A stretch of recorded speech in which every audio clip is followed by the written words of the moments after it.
this is the beauty of going with anybody to see, like you and I went there and looked at paintings.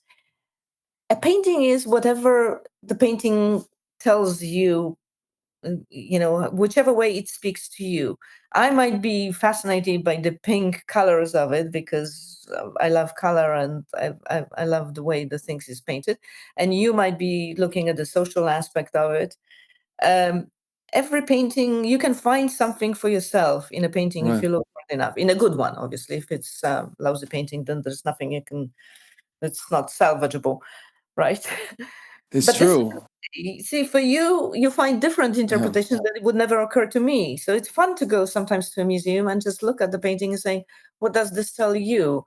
And people come up with completely different, because sometimes they draw from their own biography or whatever they have read or seen or experienced, Right. and they just have their own relationship. That's what art is supposed to do, resonate for yourself. The artist just puts something and on canvas, and sometimes what the artist Right. puts is completely different than we see 200 years later, because the world has changed and we have a completely different interpretation of what we see, True.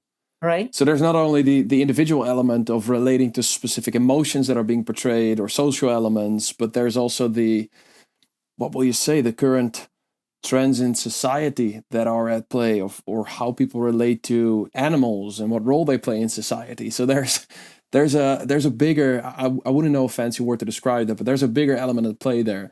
And it just underscores that you said at the start of this conversation that you need to take time and focus on one thing if you go to a museum, because there is something to discover in these paintings, and it's not always 5 seconds of looking at it and then immediately it snaps. Sometimes you need to talk about it and look at it and go have a cup of coffee and come back with a different view, and then it just opens up your world.